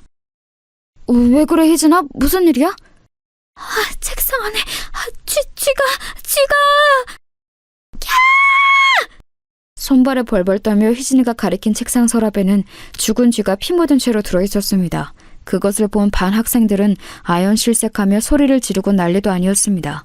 그런 광경을 보면서 민지연은 자신의 일진 친구들과 함께 뒤에서 킥킥대며 웃고 있었습니다. 누가 이런 장난을 쳤어? 누구야? 당장 안 나와? 담임이셨던 큰아버지는 정말로 크게 화가 나서 범인을 색출하려는데 민지연이 뒤에서 킥킥대던 걸 멈추더니 이렇게 얘기하는 거였습니다. 선생님, 그거 쥐가 아니고요. 박희진이 임신해서 애 떼놓은 거래요. 뭐야? 너 이 자식 일로 당장 나와! 화가 머리끝까지 난 큰아버지는 민지연을 앞으로 불러세우는데 민지연은 조금의 반성의 태도도 보이지 않더랍니다. 왜요? 뭐, 어떻게 하려고? 너 이 자식 당장 교무실로 따라와! 큰아버지는 민지연의 손목을 잡고 교무실로 끌고 가려는데 민지연이 쌩쇼를 시작하더랍니다. 교사가 학생 못 만진다. 성추행이에요. 담임이 자기 학생 성추행이에요. 그 목소리가 어찌나 크던지 교실이 쩌렁쩌렁 울리더랍니다. 큰아버지가 잠시 당황해서 멈칫하던 사이 가만히 있던 아내가 등장했습니다. 야, 민지영, 그만해. 쪽팔리지도 않냐? 이거 다 너가 저지른 짓이잖아. 너가 희진이 대놓고 괴롭히는 거 여기 모르는 사람 있어? 어디서 일진 양아치한테 차이고 와서 엄한 화풀이야. 뭐? 넌 또 뭐야? 찌그레기 같은 게 죽고 싶어? 선생님, 그동안 민지연이 희진을 엄청 괴롭혔어요. 희진이가 보복당할까봐 선생님한테 말씀 못 드리고 있었는데 저 쥐도 분명히 민지연이 저지른 짓이에요. 전현이 미쳤나? 야, 증거 있어? 증거 있냐고! 야, 민지연, 너 이게 사실이야? 이거 사실이면 너 큰일 날 각오하고 있어라. 선생님이 뭘 어떻게 할 건데요? 마음대로 해보세요. 그렇게 난장판이 된 교실은 아수라장이 됐고 큰아버지는 그 길로 교무실로 달려가 이 일을 선생님들께 알리고 머지않아 학폭위원회가 열렸습니다. 큰아버지가 그동안 민지연이 희진이를 괴롭혔다는 증거를 모아서 위원회에 제출했는데 위원들의 반응이 심상치 않았습니다. 김상호 선생? 그러니까 민지연 학생이 저질렀다는 이 학폭이 증거는 없고 다른 학생들의 증언뿐이라는 것이죠? 그 학생들은 지금 어디 있죠? 네, 증언을 해주기 위해서 지금 옆방에서 기다리고 있습니다. 애들아, 어서 들어. 아니, 왜 미주 너밖에... 그랬습니다. 처음 충격적인 쥐사건을 마주한 같은 반 학생들은 놀라는 마음에 처음에 큰아버지의 움직임에 동조를 해주었으나 학교 이사장의 딸이자 일진이라는 막강한 파워를 가진 민지연이 무서워 학폭위원회 당일이 되자 모두 꼬리를 내뺀 것이었습니다. 결국 남은 건 희진이의 절친인 아내뿐이었지요. 한 명뿐인 건가요? 이러면 곤란한데... 그리고 죽은 쥐를 희진 학생의 책상에 지연 학생이 넣었다는 증거나 증인이 있나요? 아니요. 하지만 정황상 지연 학생이 그랬다는 게 확실합니다. 김상호 선생, 지금 무슨 큰일 날 소리 하는 거예요? 정황만 가지고 억울한 학생에게 그런 끔찍한 누명을 더 씌우는 게요? 오히려 무고죄로 김 선생이 징계를 받아야 마땅하겠구만. 네? 아니 그게 무슨... 자... 본위원회는 최종 심의 결과를 발표하겠습니다. 민지연 학생에게 씌워진 학교 폭력에 관한 모든 혐의는 증거 불충분으로 혐의가 없는 것으로 밝혀졌습니다. 이어서 이 자리에 계신 위원들 대부분이 징계위원들이시기 때문에 바로 징계위원회를 열도록 하겠습니다. 네? 그게 무슨 말씀이세요? 누구를 징계한다는 거죠? 징계위원회에서 김상호 선생에 대한 심의 결과를 발표하겠습니다. 무고한 민지연 학생을 모함한 담임 김상호 선생을 3개월 감봉 조치에 처한다. 위원장님, 그게 무슨 말씀이십니까? 위원장님! 의문이 가득한 학폭위원회는 그렇게 큰아버지만 억울하게 끝이 났습니다. 위원회가 끝나고 다들 자리를 나서는데 민지연이 큰아버지만 들리게 이렇게 얘기했다고 합니다. 이 꼰대 아저씨, 또 나한테 덤벼봐. 그 다음엔 감봉으로 안 끝날 테니까. 큰아버지는 이를 뿌득뿌득 갈면서 민지연을 노려봤지만 그 자리에서 할 수 있는 것이 아무것도 없었습니다. 이 결과에 가장 큰 충격을 받은 것은 아마도 피해자인 희진이었을 겁니다. 희진이는 큰 충격을 받고 멀리 부산에 사는 큰 이모댁으로 전학을 갔습니다. 희진이가 받았을 충격이 서울과 부산의 거리감만큼 크게 전해지는 순간이었습니다. 아내는 희진이와 눈물의 마지막 이별을 해야 했습니다. 희진아, 미안해.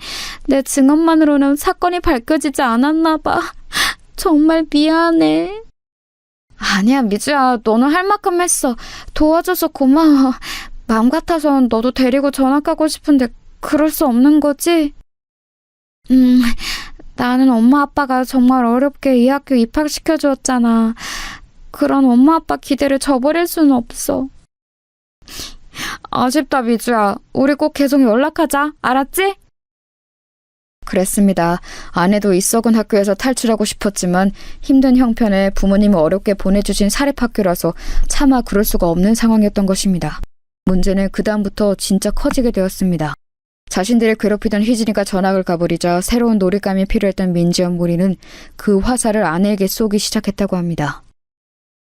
아, 정혜용사. 친구 잃어버리고 혼자서 학교 다니니까 기분이 어때? 이제부터 너는 지옥을 맛보게 될 거야. 그 이후부터는 문자 그대로 아내에게 지옥이 펼쳐졌다고 합니다. 희진이가 당했던 죽은지 사건은 귀여운 정도에 불과했습니다. 민지연 무리는 할 수 있는 모든 방법을 동원해서 아내를 괴롭혔다고 합니다. 어느 날 학교에 등교했는데 책상이 온통 칼로 난도질 되어 있고 빨간 글씨로 온갖 저주의 말들이 써 있었습니다. 걸레 임미주 임신 4개월, 임미주 아빠 5명. 차마 입에 담기도 어려운 말들이 더 있는데 그것까지는 너무 망측해서 이 정도까지만 적습니다.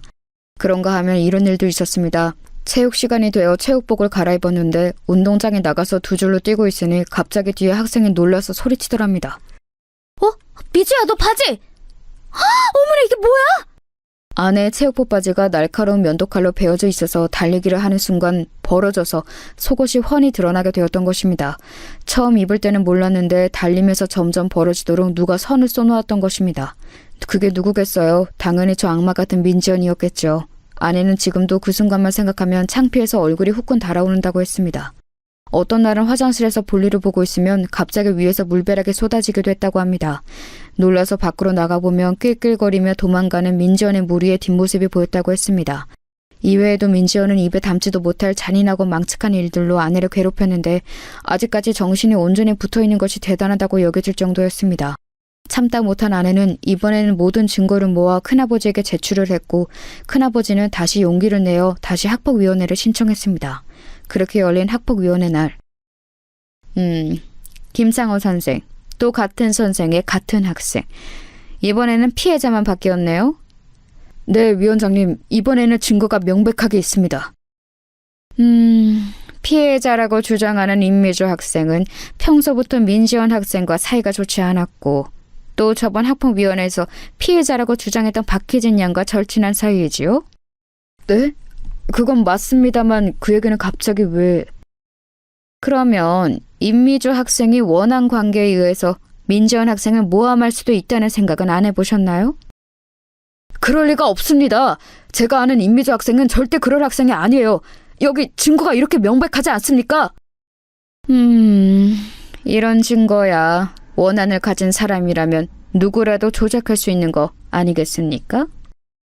그게 무슨 말도 안 되는 소리입니까, 위원장님?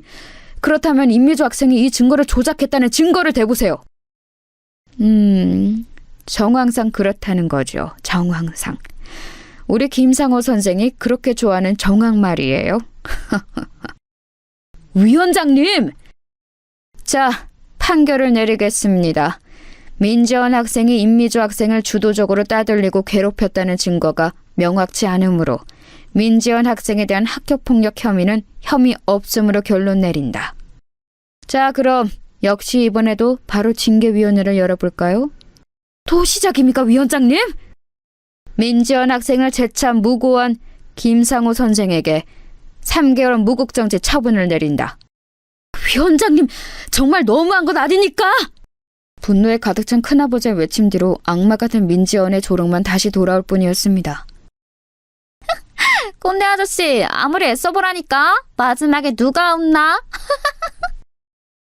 도저히 이길 수 없는 싸움이었습니다. 명확한 증거를 댄다 해도 이사장이 끈앞풀이었던 학폭위원회와 징계위원회는 눈 하나 깜짝하지 않았습니다.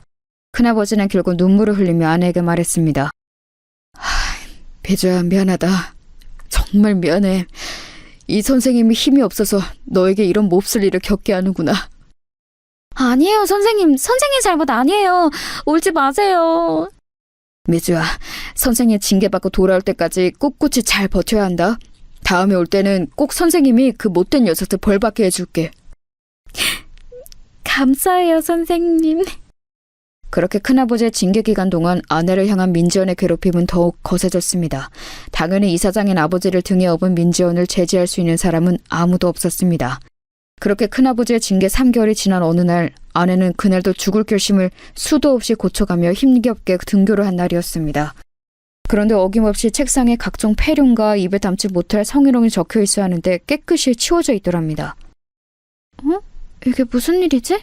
그리고 하루는 체육 시간이 끝나고 돌아왔는데 이번에는 책상이랑 가방에서 민지연 무리가 버려놓은 쓰레기며 피 묻은 생리대며 각종 더러운 것들이 나와야 하는데 가방 안이 깨끗하더랍니다.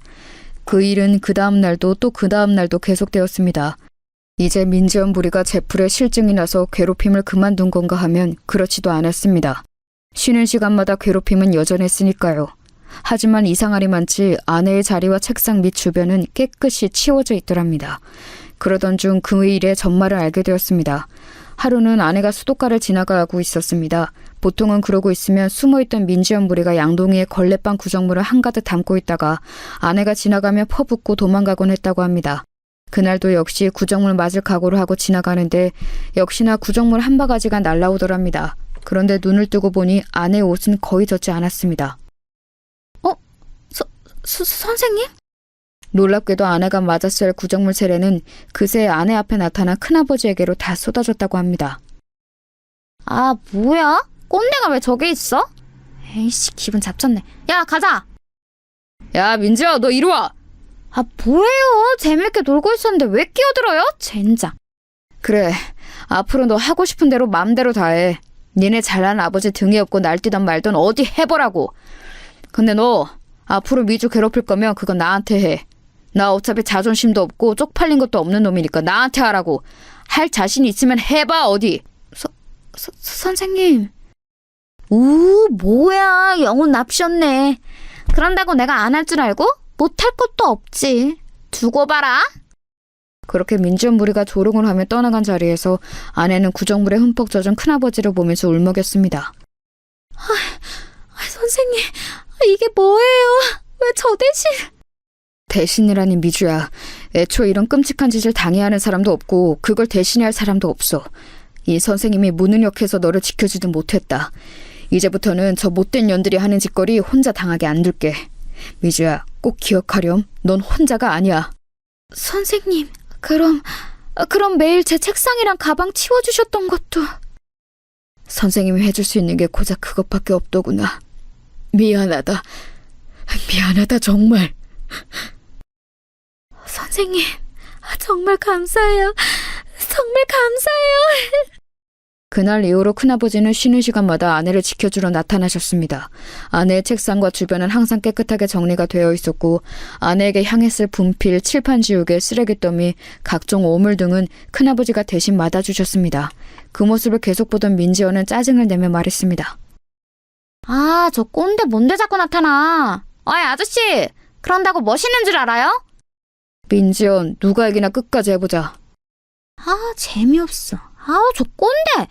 아빠한테 말해서 잘라달라고 해야지. 그렇게 큰아버지의 눈물겨운 노력으로 민지연은 제풀에 지쳐 슬금슬금 괴롭힘의 빈도가 줄어들었고 아내의 이 끔찍한 상황을 뒤늦게 전해들은 장인 장모님은 뒤늦게 아내의 전학을 결정했습니다. 그때가 중학교 3학년 1학기를 마칠 때쯤이었으니 1년여의 괴롭힘 동안 아내는 정말 잘 버텨냈습니다. 여기까지 듣는데 저는 눈물이 앞을 가려서 말을 잇지 못했습니다. 여보, 아니 어떻게 그런 끔찍한 일을... 아니야 여보, 다 김상호 선생님이 계셨기 때문에 이겨낼 수 있었어. 정말 다시 겪고 싶지 않은 순간이지만 상호쌤 때문에 버틴 거야. 진짜 상호쌤은 나한테 진짜 은인이야. 이렇게 완벽한 남편까지 선물해 주셨잖아. 아내와 저는 서로를 부둥켜 안고 지난날의 아픔을 회상하며 밤새 울었습니다. 그렇게 얼마간 지났을까요? 아내의 심정을 또 크게 뒤흔들 만한 사건이 생기게 됩니다. 중학교 2학년 때 먼저 괴롭힘을 받아서 부산으로 전학 갔던 희진이 기억하시죠? 아내와는 그 이후로도 계속 연락을 주고받았는데 얼마 전 전해드는 소식으론 건강이 많이 안 좋다고 했어요. 마지막을 생각할 정도로요. 그 소식을 전해들은 아내는 큰 슬픔에 잠겨 있었습니다. 그러던 중 희진이가 부탁을 하나 하더랍니다. 미주야, 나 이제 보고 싶은 사람들 다 봤어. 그런데 중학교 2학년 때 우리 같은 반 친구들 걔네들은 아직 다 못 봤다? 마지막 가기 전에 꼭 보고 가고 싶은데. 그런데 너도 알다시피 너랑 내가 그 학교 동창회 그동안 안 갔던 이유는 뻔하잖아. 혹시 미주 네가 용기 내줄 수 있으면 이번에 열린다는 그 중학교 2학년 동창회 같이 한번 가줄 수 있어? 혹시라도 네가 불편한 자리면 인사만 하고 금방 나오자. 아내는 깊은 고민에 빠졌습니다. 그 자리에 자신을 괴롭힌 주동자였던 민지연이 나올 수도 있고 아내가 그렇게 괴롭힘을 당하던 시절에 방관만 했던 이들만 가득한 자리에 간다는 것이 쉬운 결정은 아니었거든요. 하지만 하나뿐인 절친 희진이의 부탁인데다가 둘 다 동병상련의 아픔이 있었기에 두 사람은 손 꼭 붙들고 용기 내서 그 동창회에 한번 나가보기로 결심을 했습니다. 여보, 내가 전화 붙잡고 계속 대기하고 있을 테니까 희진 씨랑 무슨 일 생기면 바로 전화해. 알겠지? 알겠어, 여보. 별일 없겠지. 나도 희진이만 생각하면서 얼른 다녀올게. 저는 걱정이 한가득 앞섰지만 마지막으로 친구 얼굴도 보고 가고 싶다는 희진 씨의 부탁을 거절할 수는 없었기에 불안한 마음으로 아내를 그 자리에 보내주었습니다. 몇 시간쯤 지났을까요? 아내의 전화로 희진 씨가 전화를 했습니다. 형부, 지금 미주가 많이 취했어요. 혹시 데리러 와줄 수 있어요? 네? 미주가 술을요? 아니, 술 한 잔도 못하는 사람인데. 알겠어요. 얼른 갈게요. 저는 술을 한 잔도 못하는 아내가 취했다는 소식을 듣고 걱정이 돼서 그 동창회 자리로 불이 나게 달려갔습니다. 제가 찾아갔을 때는 아내는 이미 몸을 못 가눌 정도로 만취가 되어 있었습니다. 그리고 그 자리에는 아내와 희진 씨를 그렇게 괴롭혔던 악마 민지연도 있었습니다. 술에 잔뜩 취해 인사불성이 된 아내는 혀 꼬이는 발음으로 민지연에게 계속 말을 걸었습니다. 야, 민지연 왜 그랬냐? 너 우리한테 왜 그랬어? 너 때문에 우리 불쌍한 희진이 병들었잖아. 너 때문에. 안녕하세요. 저는 이 사람 남편 되는 사람입니다. 이게 다 무슨 일이죠? 희진 씨와 주변 동창들의 얘기를 들어보니 아내가 더 짠해졌습니다. 아내는 동창회 자리에 희진 씨와 독착한 이후 얼마 안 있어 민지연이 도착했는데 그 순간 손이 덜덜 떨리고 이 자리에 괜히 왔다는 생각이 들더랍니다. 그런데 민지연은 자기가 20여 년 전 저질렀던 만행은 아랑곳하지도 않고 심지어 아내와 희진 씨를 제대로 기억도 못하더랍니다. 지금은 어디 대기업가의 사모님이 되어서 편하게 지낸다고 하던데 아마 이미지 관리 때문에 더 모른 척 했을 수도 있었을 것 같아요. 그런 민지연의 모습에 화가 난 아내는 주구장창 술을 들이켰고 만취가 된 상태로 계속 민지연에게 비난을 했던 것입니다. 기업가 사모님으로서 이미지 관리를 해야 했던 민지연은 계속 언짢은 표정이었습니다. 아, 이쪽이 민지연 씨? 아내 통해 얘기는 많이 들었습니다. 반갑습니다. 저는 속으로 분노가 가득했지만 아무렇지 않은 척 악수로 청했습니다. 아, 네, 반가워요. 아내분이 많이 취한 것 같으니까 얼른 데려가시죠. 네, 그렇게 하죠. 그럼 또 뵙겠습니다. 또 뵐 일이 있을까요? 그럼 들어가세요. 아내를 통해 전해들은 특유의 업신여기는 태도로 저를 대하던 민지연은 제가 아내를 부축해서 문 밖을 나서려는데 일부러 들으라는 듯 말했습니다. 아, 어디서 남편도 꼭 지 같은 찌질한 놈을 만났네. 오랜만에 기분 좋게 동창회 왔다가 똥 밟았지 뭐야? 저는 그 말을 듣는데 더 이상 이성의 끈을 붙잡고 있을 수 없었습니다. 희진 씨, 차에서 미주랑 잠깐만 기다리실래요? 금방 다시 올게요. 네? 네, 그렇게 하세요. 저는 차에다 안전하게 아내와 희진 씨를 데려다 놓고 다시 민지연에게 다가갔습니다. 아, 아직 정식으로 명함을 못 드렸네요. 여기 제 명함. 아직 안 가셨네요. 어디 뭐 하시는 분인지 좀 볼까? 응? 반갑습니다. 대검찰청 중앙수사부 김준석 검사입니다. 제가 또 뵙자고 했죠? 적어도 아버지 일로 한 번 이상은 더 뵙게 될 것 같은데요. 아니 이게 무슨... 네, 아버지 민현찬 이사장님의 비리 수사를 담당하고 있는 검사입니다. 아버지 통해서 제 이름은 들어보셨죠? 들어보니까 아버지가 신나게 해드셨더라고요. 그리고 따님 명의로도 많이 해드셨던데 따님도 그 책임을 피할 수는 없겠죠? 네? 아니 잠깐만요 검사님. 저를 향해 하대하던 태도는 온데간데 없고 민지연은 갑자기 대뜸 제게 무릎을 꿇었습니다. 검사님, 그러면 우리 아버지 사건 담당 검사님이 동시에 임미주 남편이시라고요? 아이고, 잘못했습니다. 검사님. 제가 다 잘못했어요. 제발 아버지 일만은 좋게 넘어가 주세요. 이게 도대체 무슨 상황이냐고요? 네, 말씀드렸다시피 민재원의 비리 가득한 아버지의 담당 검사가 바로 저입니다. 아내의 과거 얘기를 듣던 중 아내가 다녔던 중학교의 이사회가 무언가 심상치 않아서 그 이후로 직업병이 발동을 해서 조사를 좀 해보았습니다. 그도 그럴 것이 제가 대학생 때쯤이었던가요? 큰아버지가 갑자기 학교를 그만두신다고 해서 조금 의아했던 기억도 나는데 그 기억까지 퍼즐이 한 번에 맞춰지더군요. 이 학교는 뭔가 심상치 않다는 생각에 바로 조사에 착수를 했고 아니나 다를까 이사장의 비리가 화수분처럼 터져나왔습니다. 이미 압수수색은 진행된 상태였습니다. 자기 집에 그런 큰일이 터졌는데도 뻔뻔하게 동창회에 나와서 거들먹거리고 있던 민지연의 모습이 얼마나 한심해 보였는지요. 그러다가 제가 담당 검사라고 하니까 바로 꼬리 내리고 무릎을 꿇는데 이렇게 쉽게 굴복할 거였으면 그 시절 내 아내는 왜 그렇게 괴롭혔냐고 묻고 싶었습니다. 머지않아 그쪽한테도 담당자가 갈 겁니다. 부디 성실히 조사에 임해주세요. 검사님. 저는 애처롭게 비는 민지연을 뒤로 하고 술에 취한 아내와 희진 씨를 무사히 데리고 돌아왔습니다. 그 뒤로 민지연과 그의 아버지는 비리에 깊게 관여한 혐의로 법정 구속이 되었습니다. 아마 부녀가 둘 다 중형을 피하기는 어려울 것으로 보입니다. 이렇게 오랜 세월이 지난 뒤에야 아내의 복수는 완성이 되었습니다. 뒤늦게 소식을 전해 들은 아내는 눈물을 흘렸습니다. 결국에 모든 게 제자리로 돌아가는구나. 고마워, 여보. 고마워. 자, 여러분 어떻게 들으셨나요? 평생 가슴에 상처를 안고 살아온 아내의 복수극에 함께 통쾌하신가요? 저도 할 수만 있다면 이번 사건으로 아내의 가슴에 쌓인 모든 상처가 다 씻겨져 내려갔으면 좋겠습니다. 이 천사 같은 사람이 이겨냈을 그 무수한 세월을 생각하면 가슴이 한없이 먹먹해지거든요. 게다가 이런 일들이 지금도 계속해서 벌어지고 있다는 점이 정말 슬플 뿐입니다. 오죽하면 더 글로리라는 드라마가 이렇게까지 흥행을 했겠어요. 그 드라마의 각본이 잘 쓰여진 덕분도 있겠지만 많은 이들이 개탄하고 공감할 만한 주제인 영향도 크다고 생각합니다. 그리고 제 아내는 그 드라마의 주인공 못지않게 정말 잘 이겨낸 사람이란 걸 믿어 의심치 않습니다. 부디 학교폭력과 왕따 문제가 대한민국에서, 아니 이 인류에서 영원히 뿌리 뽑히기만을 간절히 기도해봅니다. 제가 준비한 사연은 여기까지입니다. 모두 아내에게 남편에게 사랑한다는 말 한마디씩 더 건네는 하루 되시길 바랍니다.